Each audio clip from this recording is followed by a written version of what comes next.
Hey,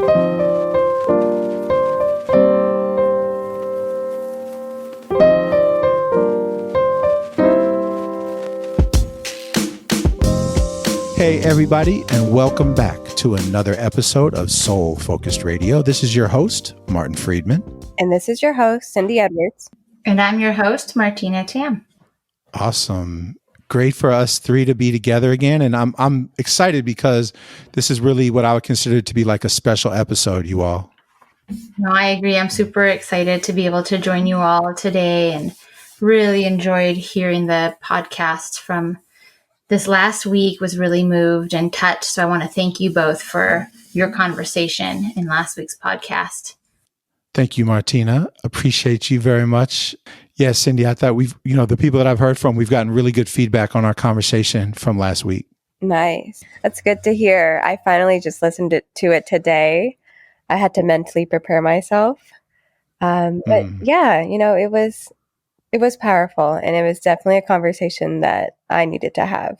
So I'm really excited to continue this conversation today with Cyndi Carnaghi. Exactly. When I listened back, I heard how many times we referenced, that we were going to have this follow-up conversation. So I would say, co-hosts, let's jump right in. What do you think? Yeah, I'm looking forward to the conversation.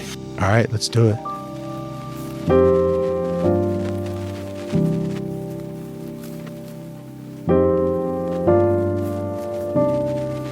When you come to the Soul Focus Group, you come to an acknowledgement that there has been injuries done to us from all these different forms of oppression. Injuries that have impacted our subconscious mind, our heart, our spirit, our very soul. So at the Soul Focus Group, we recognize that and we focus on healing. Healing, the return or the recovery of our connections to our healthy self, our beautiful thinking mind. We want you to come join us in a movement of healing all around the world to restore us back to our rightful state. At the Soul Focus Group, we heal.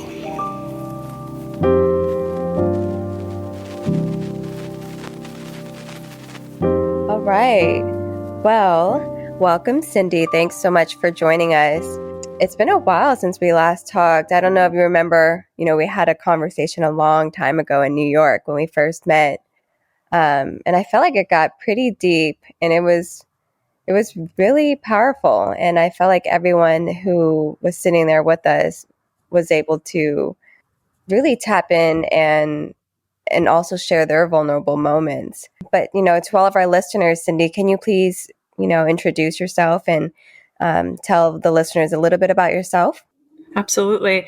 And so, of course, I remember that dinner conversation. And surprisingly, it was after some really delicious food at a restaurant in Harlem. So Harlem always comes with its really, really great spirit and energy. So I feel like we were kind of tapping into that depth while we were sitting there having that conversation, Cyndi. So I do remember it, and I really appreciated it afterwards. So I just wanted to be sure you heard me say that too. So my name is Cyndi Carnaghi. I also go by Cyndi Carnaghi-Collins. I'm a social worker. I'm a healer. I'm a community organizer. I'm a person who brings people together. And I think that's how I've really defined myself recently. It's hard to do, to really pinpoint what it is that the world, experiences me as, and I experience myself as, but someone who tries to bring folks together. That's who I am. And I'm a part of Soul Focus Group, which is a really important part of how I'm walking through the world and experiencing the world today. So I'm really excited to be with you. Thank you so much for having me.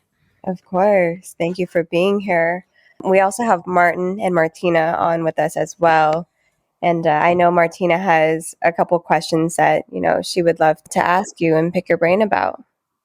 Well, Cyndi, it's really wonderful to virtually get to meet you. And I was a listener for last week's podcast. I wasn't part of the recording. And so I was really moved by the conversation with Cyndi Edwards and Martin, and had kind of a couple questions for you, and kind of curious to hear a little more about your experience in trauma-informed care and around trauma to kind of give us some more perspective. But kind of one of the first things that really stuck with me from the conversation was how everyone can have a different experience of maybe the same traumas. So kind of both Martin and Cyndi referenced that people can grow up in the same household and experience the same events, but really cope with and process their trauma differently. And I was kind of curious to hear a little bit more from your perspective. Sort of, I think it was explained or it was discussed in last week's episode a little bit about why that might be, but kind of curious to talk with you and hear your perspective on sort of resilience and how we each process trauma differently. Sorry, y'all, I have my baby with me. No apologies for baby sounds. We love that. And I'm sure the listeners do as well. It's interesting. I heard that question pop up first of all, before I even start there, I just want to say, I was incredibly moved by the dialogue and the conversation, the honesty between Cyndi and Martin last week. I listened to the podcast twice because I needed to really hear what was being said, but then also underneath what was being said, right? The vulnerability that was popping up. And so I just want to lift both Martin and Cyndi for their strength, their courage, and their bravery to have conversations in public.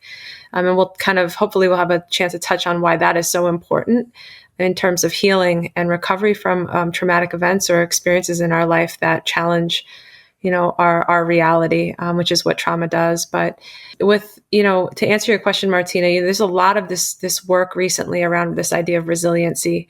What is it that enhances resilience in people, right, who experience things that are oftentimes unspeakable, and how one person could have a significant impairment following a trauma while someone else seemingly doesn't.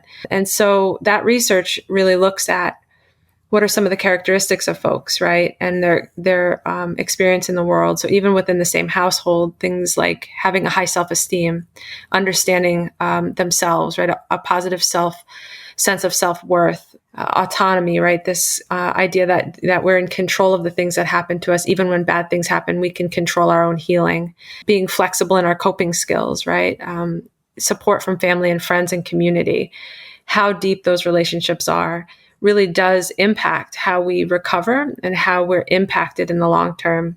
And so when I think about, people's experiences, it's partially the way that we come into the world, right? Our natural state, and trying to tap into our natural state, that resilient part of ourselves, that ability to connect, to have intimate relationships before something bad happens. And that's why early childhood trauma is so hard for folks to recover from, because in early childhood, you just haven't developed all of those skills and tools needed to recover. So it's about timing. It's about some personality traits and natural state, but it's also about external supports and the way that we come into the world. So that is the short answer of a lot of research that's being done around resilience, and that question of why some folks recover and some folks take a little bit more time to recover. Thank you. That really helps me to understand, because I think sometimes we can make it personal and say and I think Martin and Cyndi talked about that, is just because one person may not be seemingly as affected by a trauma as another, it doesn't discount one person's experience of trauma. That's right. And it doesn't mean Absolutely. that if you're not healing in the same way as we know in society we might consider appropriate, or you're healing really well from it or recovering, it's not a personality thing. It's not your fault. And I think that at least that's kind of what I'm hearing, and I think that's helpful for me to hear.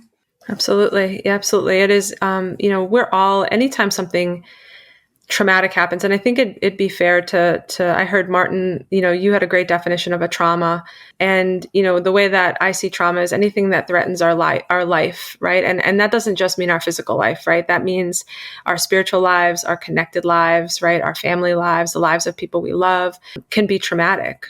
We're all affected by that, right? It doesn't matter, how much resilience, how much of those little check boxes I just kind of rambled off that we have, it affects us. To what extent and in what ways, that's mediated by, specific factors, but we're all affected. And sometimes when we see somebody, operating in the world in a way that, we didn't expect after a trauma, right? Somebody's not what we would call dysregulated. We don't necessarily always honor their healing or grief process around what's happened to them because they look like they're doing well. And so that's a really, really important part of this. It's not always what you see on the outside. Folks are affected no matter how they express it in the world. So it's important to remember that as well. Yeah, Cyndi, I appreciate you, bringing that definition in. And, I wonder if you could just expand on that a little bit. And, when you say trauma is anything that threatens somebody's life, when I was given my less, less experienced definition last time, I gave a bunch of different examples, and I'm wondering, given your experience, because, we need our listeners to know that you've been working in this trauma field for a really long time, and just through like experientially, not through books or through classes, but what are some of the scenarios and the situations that you would classify as threatening folks' lives, especially maybe some that we might not think of, Mm-hmm. Mm-hmm. Absolutely. So I think most of us and many of us who are listening to this can identify what has been historically called like a big T, right? A big trauma, sexual abuse, physical violence, war, right? Political, oppression, right? Things that, we can, natural disasters are a big one as well. We can identify those and probably, just, pull those up in our mind as soon as we say the word trauma. But, that's not necessarily all it is, right? Trauma can be cumulative as well. And so for many folks who experience things like homelessness, right? Like a traumatic loss or a traumatic, car accident or loss of a loved one, doesn't even have to be a parent. Loss of stability, loss of a job that leads to fear that you won't be able to feed your family. Those things can all be cumulative little t's. And we don't mean to say little t's as they don't have impact. We just say that they're the lowercase t, the ones that we don't always think about. And what I've experienced in the work that I've done, but then also just in my life, is that, the cumulative effect of chronic stress and trauma is as debilitating and as painful as one of those big T's it can be. And there's been a lot of research done around adverse child experiences, the things that our young people go through and how it impacts us in the long term. And it's important to remember that, the way that we've historically defined trauma has excluded a lot of people's experiences. So when we're having these dialogues, it's really important to hold that the experience someone has and the collective experience of many, many, many stressors is as traumatic. And that needs to be honored as well. And we don't often do that. So that would be, something that it doesn't have to be the dramatic thing that we see on TV, that it can be a collection of a lot of little things that are incredibly painful and create a sense of instability and loss of safety. So so those are important things to remember.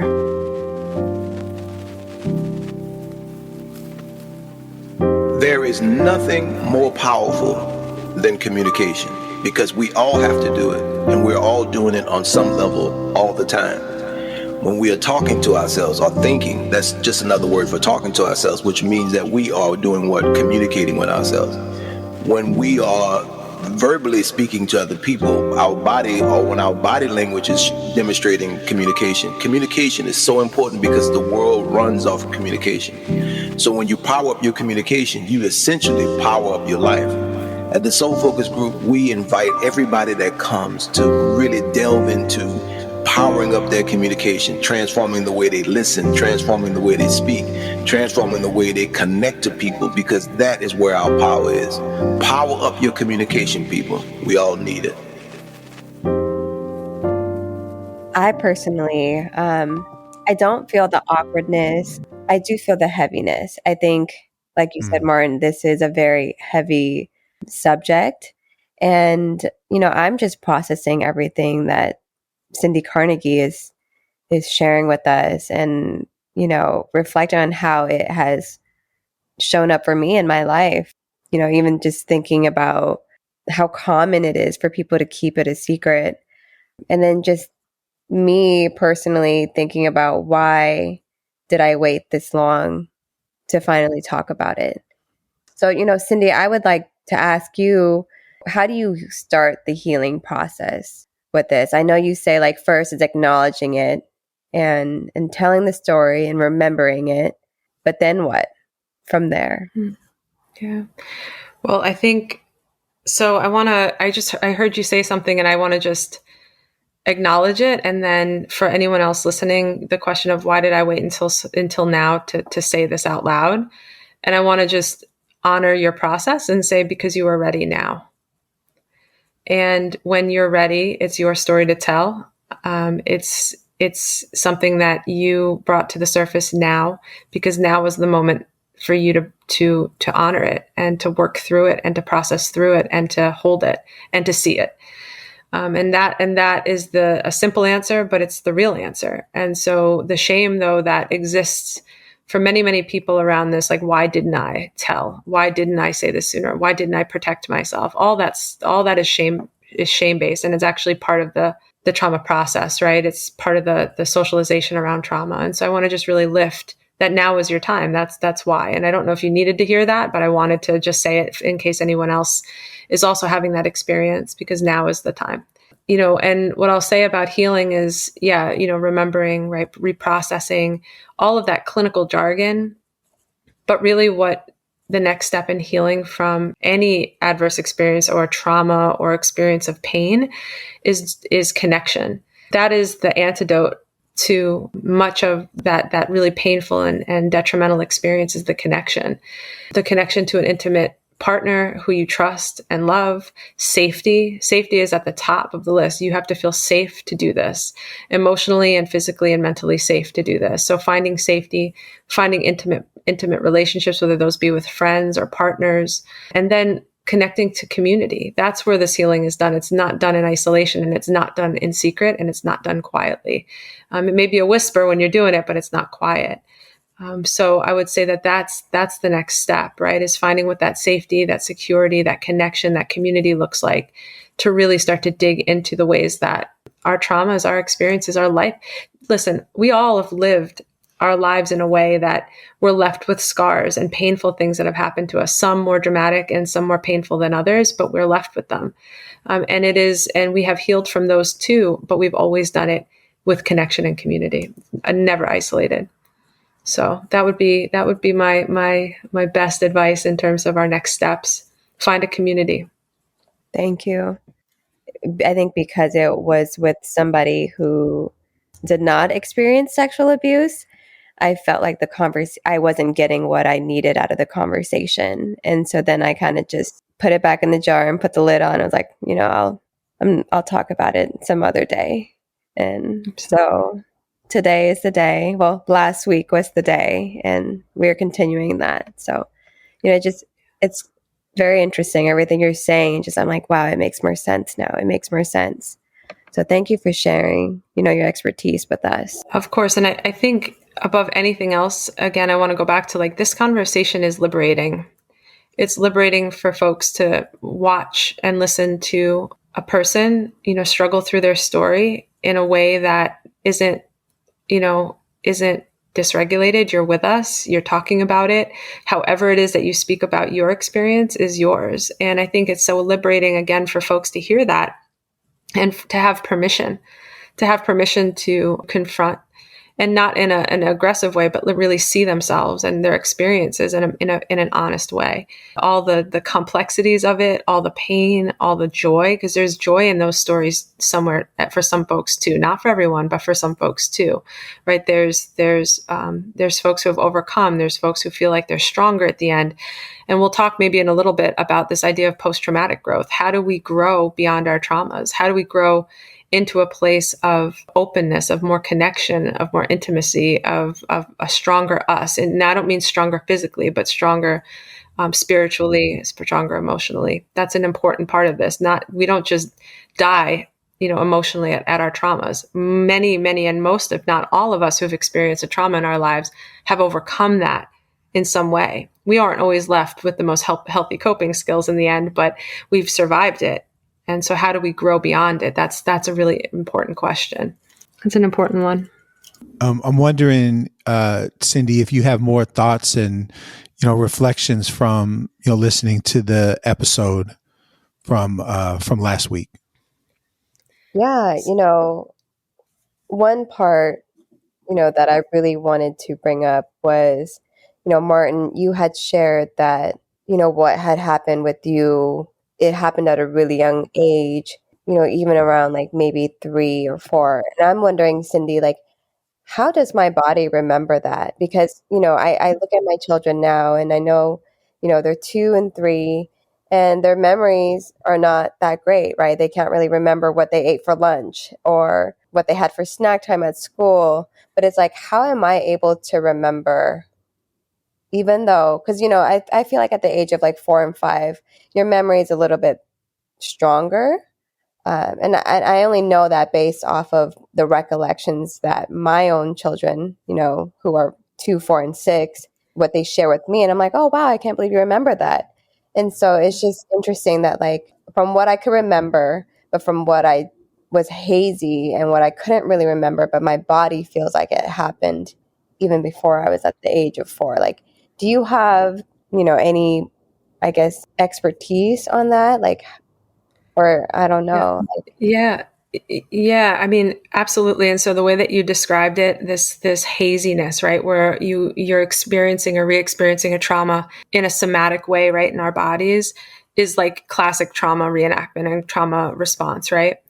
And the reason I say that is because, the thing about trauma, and we have to remember, is that it overwhelms our coping. That is the hallmark of a trauma, something that overwhelms our ability to cope and understand the world, right? So things happen to us that are so dramatic and so painful and so scary and so threatening that it overwhelms our natural capabilities to cope with them, right? It actually, Judith Herman talks about this idea of like breaking of social compacts, right? This thing that happens, it breaks all social compacts. Like, this should have never happened. And what happens, when we're overwhelmed is that, our bodies resort to their survival state. And in a survival state, you're really just doing exactly what I just said, is surviving. And so the way that we remember, the way that we process information is not done in the way that we would do it on the day to day. So say, if I'm telling you a story about my day, I'd be able to start from the beginning, give you a linear story, end at the end,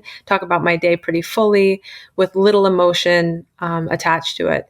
But the thing about a trauma is the way that it's processed by our brain. It's processed in a way that is encoded in our somatic, the somatic parts of our brain.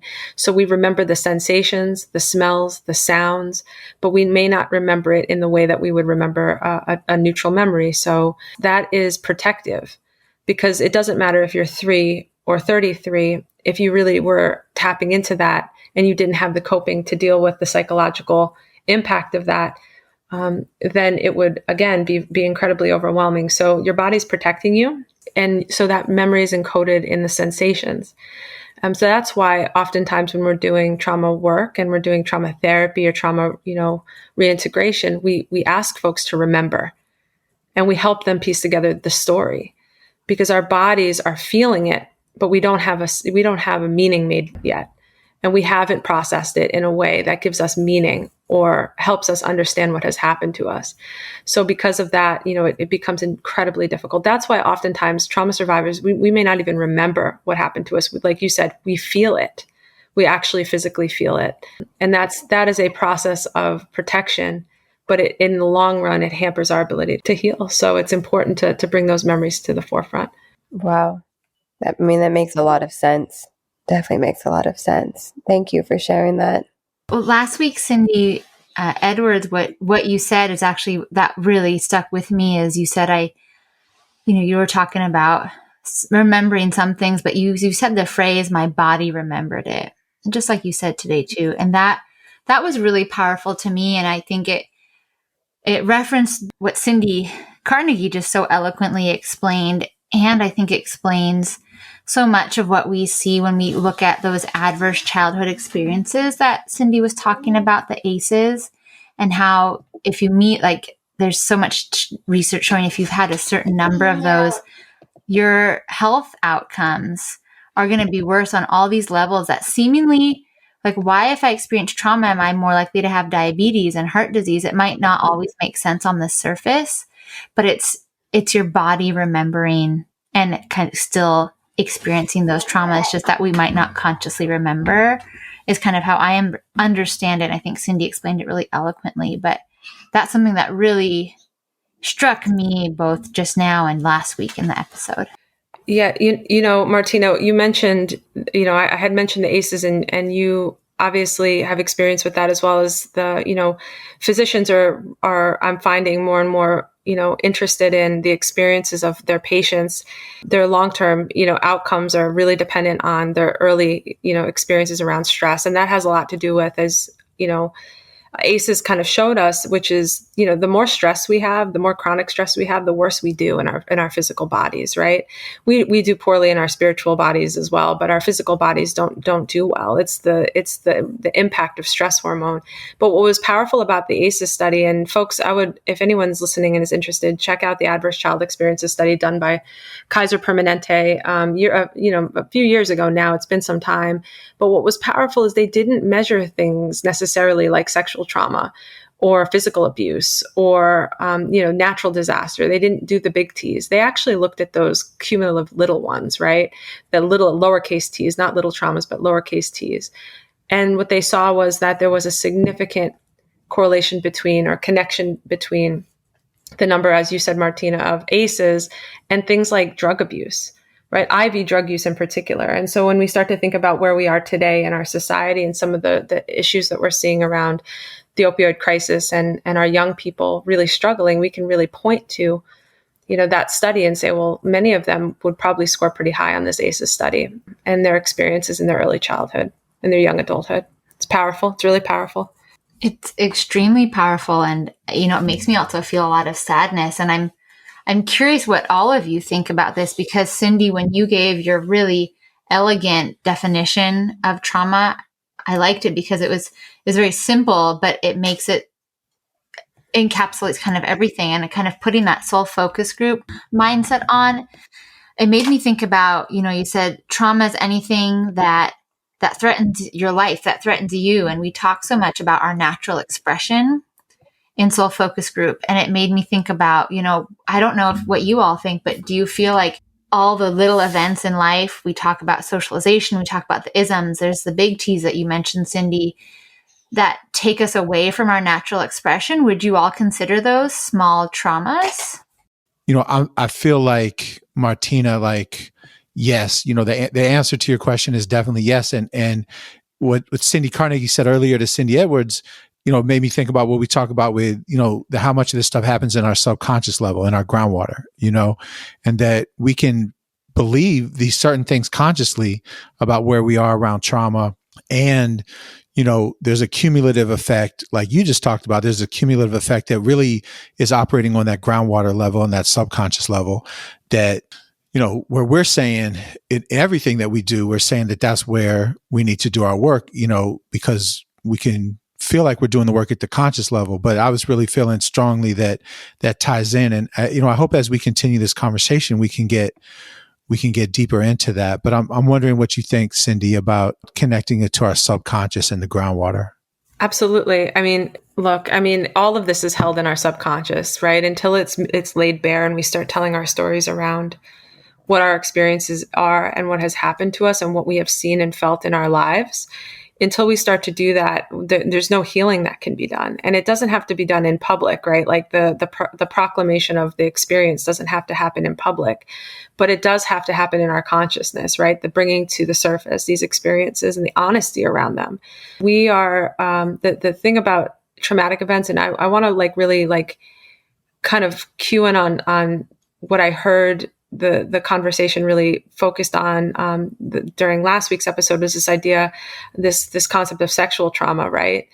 That there is nothing that we want to force down in our society more than the experiences of sexual abuse in early childhood in our lives, because it's the unspeakable thing, right? That somebody may hurt or do something to a child is so egregious. And what ends up happening is that not only are we individually learning to keep that secret, but our society does that as well. And it's reinforced, right, by everything around us. And so as we start to really lay bare and bring that to the surface, it is where healing can begin. But then it has to be done in collective and in community with other people. And so there's this process of really connecting. And that's why this is such a powerful conversation, and the honesty that's come from here, because regardless of anybody comes forward and says, that was my story, the connection to that story is equally as important, if not more important, because that's where the proclamation begins. That's where we start to talk. That's where we start to be honest with ourselves, and that our that unconscious, that subconscious programming around secret keeping is dismantled. And so I want to just hold that as being something that's important for this conversation, that we're talking and we're speaking this stuff out loud. And that's where that healing is going to start. I'm wondering, Cyndi Carnegie, if you have any other thoughts that you wanted to share that came up for you from listening to last week's episode. Yeah, I was really struck by Cyndi's discussion of, I believe, Cyndi, you were talking about your mom and her experience trading gold for rice, and wondering why or if she had an experience of trauma in that really graphic and vivid. I could really just feel her experience through your words. And what really struck me was, in order for us to have resilience, we have to know ourselves. We have to be grounded by, our community, the people around us, the people who love us. And I don't mean community as in like a place. I'm talking about like a group of folks around us who know us, who can understand us, who have similar experiences. And what I was envisioning in this process was that, your mom had that she had a community around her, that she had folks who were experiencing similar things as her, as she was moving through the world. And that although it was an incredibly painful experience, that it also was grounded by and held by traditions, values, beliefs, spirituality, sense of self, sense of ownership. And I really want to hold that. That is, a part of why, and just a part of why that story may not be the trauma that we expect it to be. That it would be maybe for us. And that's important, Martin. And it's something that, we've talked a lot about in this process of working with white folks who have come to be called white in this country, around, our experiences and what we've seen and felt and heard, and how, because we are so disconnected from ourselves and our authentic selves, our own values, our own sense of self, that we become extremely dysregulated very, very quickly. And I think that the closer that we get to our natural expressions, to understanding ourselves, we will be not necessarily protected from all the terrible things psychologically that happen to us in the world, but we will have some foundation to jump off of, right? And I heard that in the story that you told, Cyndi, that your mom had this experience that was grounded, which helped her healing in her journey. And so I wanted to bring that up. That was a reflection that I had from the podcast that I really found striking and important. Thank you. Yeah, since our last conversation or the last episode, I'm hesitant. A part of me wants to revisit that conversation with her and have a more mature conversation, because I was such a young child when she told me this story. And as mentioned, I was more fascinated, wow, I can't believe she walked to, Vietnam from Cambodia. But now, as an adult, and realizing it was during a genocide and she was in survival mode, I want to revisit that conversation and see and hear about her experience. But at the same time, I'm not sure if I should. Yeah, it's an interesting question, right? About whether or not, talking about a trauma can re-traumatize. That's often, what we hear. And I would say that our experience has been no, that doesn't happen. It can trigger folks back into re-experiencing. But oftentimes when we give folks the room to talk about what their experiences have been, they take it. I've done work with sex abuse survivors, survivors of child sexual abuse in their adulthood, right? And what I found when I asked the question, has there ever been a time when you wanted to talk about this and you didn't? People usually say, almost overwhelmingly, yes. And I asked the reasons potentially why they didn't, talk about their trauma earlier, why now? And they said, because you asked. And it's shocking to me at times, because, we just don't ask, and we just don't make room for folks to talk about, because we're not necessarily equipped to hold space, because it overwhelms our senses too. Vicarious and secondary trauma is real. Hearing stories of trauma and having those re-experiencing that ourselves happens. But, again, oftentimes folks don't tell their story because we don't make space or hold space for it. And that's something important, because folks should have the opportunity to talk about the things that happen to them if they want to. Yeah. Right. And only you have that relationship with your mom to be able to facilitate that if she wants it, if you have the space to. And there's no shame or guilt in doing either. holding it or not. It's just something that I've recognized over time. We just don't usually do that for folks. Yeah. Well, thank you for sharing that.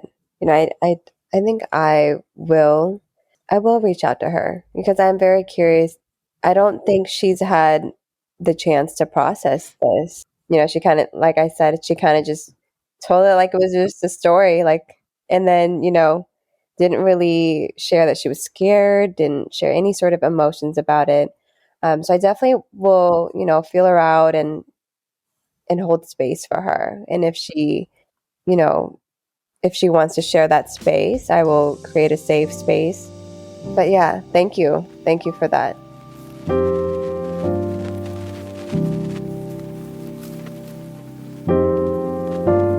At the Soul Focus Group, we're probably one of the first organizations in the social justice movement to find ourselves moving away from fighting against racism to creating human solidarity. What we found is that we could fight for 24 hours, 48 hours, or all our lives, and after fighting all this time, we have nothing to show for it. It's because we haven't created anything for ourselves. At the Soul Focus Group, we are one of the few organizations who have moved from fighting against racism to creating an alternative to racism. And we invite you to join us. Let's stop fighting and start creating the outcome we really want to experience. Well, that was an incredible conversation to be a part of and to listen back to. This is Martin, and I'm just closing out part one of this conversation with Cyndi Carnaghi, Cyndi Edwards, and Martina. And I hope you really got a lot out of it. I think having all the different perspectives, the different voices, the different tones and ways that each of us approach this and talk about it, hopefully it was as powerful to you as it was to me. And the next conversation is going to be awesome. So come join us for part two. We thank you so much for being on this journey with us. We know that pretty much everybody listening has gone through trauma on some level. I would say everybody, including all the types of trauma, the way that Cyndi Carnaghi defined it. So we're so happy that you're on this journey with us around trauma recovery. And that's what we'll talk about a lot more in part two. So know that we love you. We care about you. We're so glad you're on this journey with us. Please, go to soulfocusgroup.com, like us, share us, help us grow our community. Just something that is just so heartwarming to us to see how our community is growing right now. And we ask for you, as always, stay safe, stay well, and it's just me this time, stay soul focused.